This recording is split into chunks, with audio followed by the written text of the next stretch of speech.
Bismillahirrahmanirrahim. Reduction formula, that is in is equal to integral from sine of x raised to power n dx, which can be written in the form of sine of x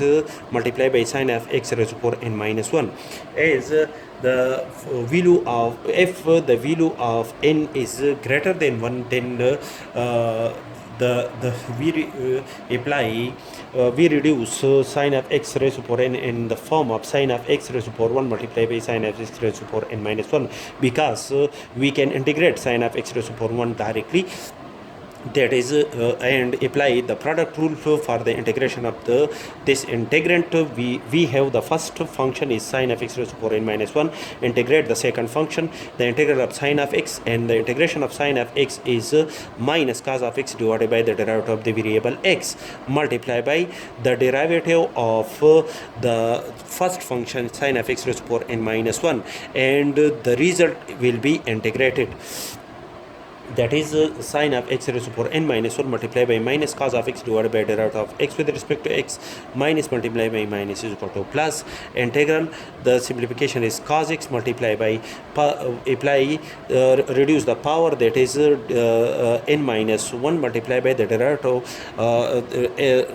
n minus 1 multiplied by sine of x raised to power n minus 1 is equal to n minus 2 multiplied by the derivative of sine of x, and the whole function will be integrated. Now, after the simplification, the result is minus sine of x raised to power n minus 1 cos of x divided by 1 plus n minus 1 is constant, push out n minus 1 from integral sign, n minus 1 multiplied by the integral of cos of x multiplied by sine of x raised to power n minus 2 multiplied by the derivative of sine x is equal to cos x multiplied by the derivative of x with respect to x, and the whole function will be integrated, which is equal to minus sine of x raised to power n minus 1 cos x plus n minus 1 multiplied by integral of sine of x raised to power n minus 2 multiplied by cos of x whole square multiplied by the derivative of x with respect to x is equal to 1, and which is equal to minus sine of x raised to power n minus 1 cos x plus n minus 1, the integral of sine of x raised to power n minus 2 and cos of x whole square is equal to 1 minus sine of x whole square by the fundamental identity and trigonometric function, according to the fundamental identity and trigonometric function. Sine of x whole square plus cos of x whole square is equal to 1. Therefore, cos of x whole square is equal to 1 minus sine of x whole square. And after the simplification and rearrangement, this result is equal to n minus 1 integral of sine of x raised to power n minus 2 minus and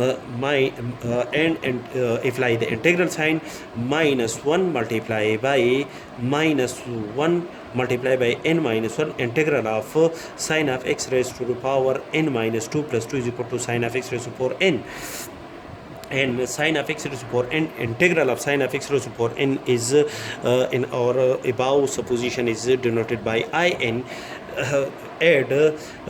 n minus 1 multiplied by in to both sides. After the simplification, we get 1 plus in is common, and 1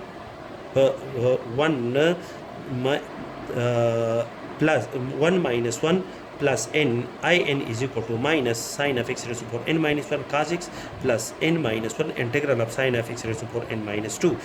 Divide by n, we have in is equal to minus sine of x raised to power n minus 1 cos x divided by n plus n minus 1 divided by n integral sine of x raised to power n minus 2, that is in is equal to sine of x raised to power n, integral of sine of x raised to power n is equal to minus sine of x raised to power n minus 1 cos x divided by n plus n minus 1 divided by n integral sine of x raised to power n minus 2 dx.